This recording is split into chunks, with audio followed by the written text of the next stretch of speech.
Hello दोस्तों, कैसे हो? एकदम सही जगह पे आए हो। आज हम लोग सीखने वाले हैं एलसीएम और एचसीएफ। दोस्तों, डीएसएसबी के एग्जाम में 100% क्वेश्चंस पूछा गया है एलसीएम और एचसीएफ से। इसलिए दोस्तों, आप लोगों को अच्छे से ये वाला टॉपिक सीख लेना है, ठीक है? तो चलिए स्टार्ट करते हैं। तो सबसे पहले मैं इसकी हेडिंग लिखता हूँ, क्या? एलसीएम और एचसीएफ। यहाँ लिख लेते हैं एलसीएम और एचसीएफ, ठीक है। अब मुझे दोस्तों एलसीएम और एचसीएफ की फुल फॉर्म बताओ क्या होती है। तो सबको पता होगा एलसीएम की फुल फॉर्म क्या होती है? लीस्ट कॉमन, है ना, मल्टीपल। मल्टीपल, ठीक है। एलसीएम फुल फॉर्म हो गई। ऐसे ही दोस्तों एचसीएफ की फुल फॉर्म होती है क्या? हाईएस्ट कॉमन फैक्टर, ठीक है। ये एचसीएफ की फुल फॉर्म हो गई। अब दोस्तों यहाँ पे दो वर्ड लिखे हैं मैंने, क्या लिखा है? मल्टीपल और फैक्टर। कहाँ लिखा है? ये मल्टीपल लिखा है यहाँ पे और एक लिखा है फैक्टर। तो मुझे बताओ कि मल्टीपल और फैक्टर में क्या डिफरेंस है। जिनको पता है अच्छी बात है, और जिनको नहीं पता है उनको हम सिखा देते हैं, ठीक है, कि मल्टीपल और फैक्टर में क्या डिफरेंस है। तो सीखने के लिए हम क्या करेंगे, एक एग्जाम्पल लेते हैं, ठीक है। एग्जाम्पल ले लिया हमने, ठीक है। अब एग्जाम्पल में क्या लें? ले लो 6 ले लो। 6 के मल्टीपल निकालने हैं मेरे को। कितने के निकालने हैं? 6 के निकालने हैं। तो कैसे निकालते हैं? सिंपल और साधारण बात याद रखोगे मल्टीपल निकालने के लिए। जब भी जिसका ही मल्टीपल निकालना है, 6 का निकालना है ना, तो ऐसी संख्याएं जिन्हें ये 6 क्या कर दे? भाग कर दे, वो सभी क्या कहलाएंगे? मल्टीपल कहलाएंगे। नहीं समझ में आया? ऐसे समझो। मैं यहाँ लिखा ऐसे, ठीक है। यहाँ पे लिख लिया 6। अब यहाँ पे ऐसी संख्याएं लो जिन्हें 6 एग्जैक्टली क्या कर दे? डिवाइड कर दे। अच्छा, मैं एक लेके देखता हूँ, क्या भाग होगा? नहीं होगा। 2 लो, भाग होगा? नहीं। 3 नहीं होगा, पॉइंट में जाएगा। 4 नहीं होगा, 5 नहीं होगा। 6 ले लो, 6 का भाग करो, हो जाएगा। 6 एकम 6 हो गया, मतलब 6 मल्टीपल हो सकता है, ठीक है। अब 6 की जगह क्या ले लो? 7 लेके देखो, यहाँ पे 7 लो। क्या 7 में भाग होगा? नहीं होगा। 8 नहीं होगा, 10 नहीं होगा, 11 नहीं होगा। 12 लेके देखो, 6 दूनी 12, पूरा भाग कट गया? नहीं कट गया, मतलब 12 भी मल्टीपल हो सकता है। 13 लेके देखो, नहीं। 14 नहीं होगा, 15 नहीं होगा, 16 नहीं होगा, 17 नहीं होगा। 18 लेके देखो, 18 लेंगे, 18 लो, देखो 18 हो जाएगा। 18 है ना, तो 6 18 हो गया भाग, मतलब 18 भी क्या हो जाएगा? मल्टीपल हो जाएगा। ऐसे दोस्तों ये चलता रहेगा। इनमें 6 6 जोड़ते रहोगे, ये सारा का सारा मल्टीपल बनता रहेगा। कितने का? 6 का निकलता रहेगा। समझ में आया? सिंपल समझ में आ गया होगा कि मल्टीपल का मतलब क्या है, कि ऐसे नंबर्स जो एग्जैक्टली क्या हो जाए? डिवाइड हो जाएंगे, उस सभी क्या कहलाएंगे? मल्टीपल कहलाएंगे, ठीक है। समझ आ गया? ठीक है। अब अगला एग्जांपल लेते हैं, ठीक है। इसके मल्टीपल बताओ क्या क्या बनेंगे। ठीक है। तो मुझे बताओ कि 7 के क्या क्या मल्टीपल बनेंगे, 7 के क्या क्या बनेंगे। तो सिंपल तरीका है, कैसे निकालेंगे? देखो, अब देखो 2 3 4 5 होगा नहीं, 7 लेके देखो भाई, 7 से भाग कर हो जाएगा। 7 एकम 7, मतलब 7 होगा हमारा। इसी में साथ साथ जोड़ते रहो, 14 होगा। 14 में 7 और जोड़ दो, 21 होगा। 28, ऐसे से चलता रहेगा ये हमारा, ठीक है। 8 का निकालना हो तो 8 से स्टार्ट करो। 8 8 में 16 जोड़ दो, 8 16 24, ऐसे ये भी चलता रहेगा। सब क्या है? मल्टीपल है। जब 9 का निकालना हो तो 9 रहेगा। 18 27, ऐसे ये भी चलता रहेगा। सभी क्या है? मल्टीपल है। किसके? ये 7 के मल्टीपल है, ये 8 के मल्टीपल है, ये 9 के मल्टीपल है। तो मल्टीपल समझ में आ गया होगा कि मल्टीपल का सिंपल सा मतलब है कि ऐसे नंबर्स जो क्या हो जाएं? एग्जैक्टली क्या हो जाए? डिवाइड हो जाए। क्या हो जाए? डिवाइड हो जाए। कितने भी हो सकते हैं दोस्तों, अनलिमिटेड हो सकते हैं, ठीक है। समझ में आया तक? अब हम क्या सीखेंगे? फैक्टर सीखेंगे। क्या सीखेंगे? फैक्टर। इसी भी एग्जांपल से समझते हैं, ठीक है। इसको भी हम एक एग्जांपल से समझते हैं। तो 6 से स्टार्ट करते हैं। मुझे बताओ 6 के क्या क्या फैक्टर बनेंगे, ठीक है। 6 के क्या फैक्टर बनेंगे, तो कैसे निकालेंगे? अब फैक्टर निकालने का सिंपल तरीका क्या है? ऐसे नंबर्स जो ऐसे नंबर्स जो 6 को भाग कर दें, 6 को एग्जैक्टली डिवाइड कर दें। क्या कर दें? डिवाइड कर दें। दोस्तों डिफरेंस है, याद रखना। यहाँ पे क्या था कि 6 डिवाइड कर रहा था, है ना, सबको। लेकिन यहाँ ऐसे यहाँ पे लिख दो, 6 के क्या क्या फैक्टर थे? 6 था, 12 था, 18 था, ऐसे था, ठीक है। मल्टीपल में क्या था कि 6 क्या कर रहा था? सभी नंबर्स को डिवाइड कर रहा था, ठीक है, एग्जैक्टली। लेकिन यहाँ पे क्या फैक्टर में कि 6 को डिवाइड किया जा रहा है। किसको? 6 को डिवाइड करेगा एग्जैक्टली। कौन कौन से नंबर्स कर सकते हैं 6 को भाग? अब 6 कहाँ रहेगा? अंदर रहेगा। ठीक है, कहाँ रहेगा? अंदर रहेगा। मैं कैसे लिखेंगे? ऐसे बनाएंगे, ठीक है। और 6 कहाँ रहेगा? अब अंदर रहेगा, ठीक है। अब मुझे बताओ 6 कितने से भाग हो जाएगा? 2 की टेबल से करो, भाग हो जाएगा।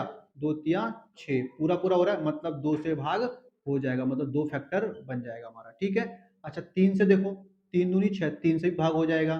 4 से भाग होगा? नहीं होगा। 5 से नहीं होगा। 6 से हो जाएगा। भाई करके देखो ना, 6 अंदर रहेगा। 6 से भाग करो, 6 एकम 6 हो गया। 6 से भी भाग तो 6 भी आ गया, ठीक है। 7 नहीं, 8 नहीं, 9 नहीं, नहीं होगा ना। अच्छा अब एक चीज और बताओ मेरे को, 6 अंदर लिखा, क्या 1 से भाग हो जाएगा 6? जैसे भाई 2 की टेबल होती है वैसे ही 1 की तो टेबल होती है, नहीं होती है? होती है ना। तो 1 की टेबल से अगर 1 की टेबल 6 बार पढ़ोगे तो 6 आएगा नहीं आएगा? बोलो हाँ कि ना। मतलब 1 भी हमारा हो जाएगा। तो हमारे 6 के फैक्टर क्या बनेंगे? 1 2 3 और 6 बनेगा हमारा फैक्टर, ठीक है। दिख रहा है यहाँ पे? नहीं दिख रहा, इसको मैं यहाँ लिख देता हूँ, ठीक है। कौन कौन फैक्टर बन रहा है? 1 बन रहा है, 2 बना था, 3 बना था और 6 बना था हमारा, ठीक है। ये 6 के फैक्टर थे।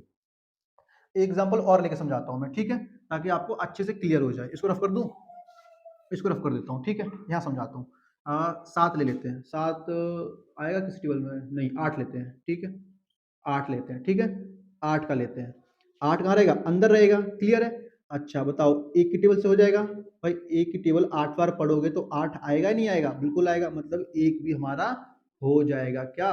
फैक्टर। एक हो गया, ठीक है। 2 से भाग करके देखो, 2 से भाग करो 8 में।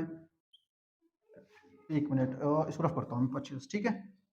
8 का अंदर रहेगा, 2 से भाग करो हो जाएगा। 2 की टेबल में 8 आता है, मतलब 2 भी हो गया। 3 की टेबल में 8 आता है? नहीं होता है। 4 की टेबल में 8 आता है? आता है।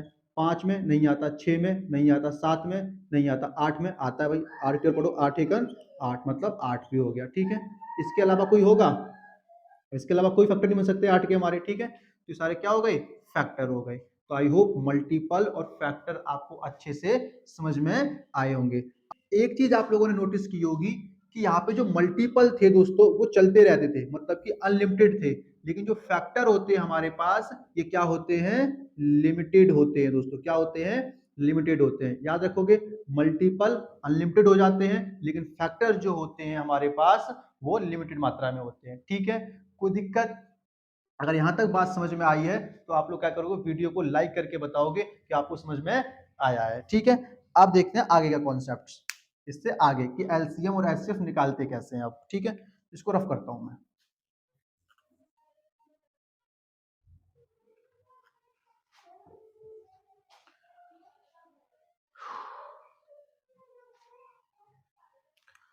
चलो एग्जाम्पल लेता हूं मैं, ठीक है।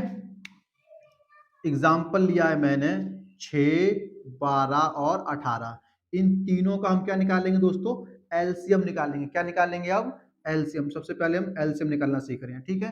तो सबसे पुराना वाला मेथड लगाएंगे एलसीएम के लिए। कौन सा सीखा था बचपन में? ऐसे करते थे, ऐसे करते थे, ठीक है। यहाँ 6 लिखा, 12 लिखा और 18 लिखा। तो सबसे पहली टेबल, 2 की टेबल से काटो जा रहा है, 2 तिया 6, 2 छक्के 12, 2 नम में 18, ठीक है। सबको काट दिया। अब 3 से काटो, 3 एकम 3, 3 दूनी 6, 3 त्रिका 9। Very good.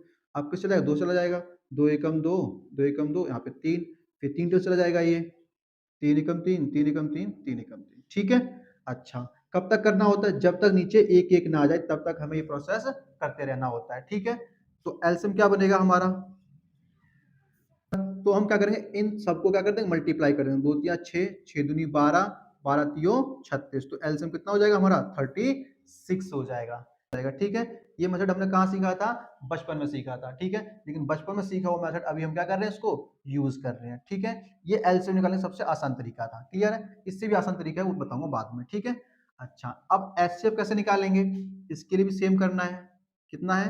6, 12 और 18 का क्या निकालना है? एचसीएफ निकालना है, ठीक है। इसे 2 की टेबल से काटो पहले, 2 तिया 6 और 2 छक्के 12, 2 नम में 18, ठीक है। 3 से काटो, 3 एकम 3, 3 दूनी 6, 3 त्रिका 9। अच्छा अब इसे फिर 2 से काटो, 3 से काटो, नहीं। दोस्तों एचसीएफ निकालने के लिए हमें क्या करना होता है कि कॉमन ढूंढना होता है। इनमें कॉमन ढूंढना होता है, तीनों में कॉमन होना चाहिए, सेम चीज। क्या इसमें कॉमन कोई चीज है?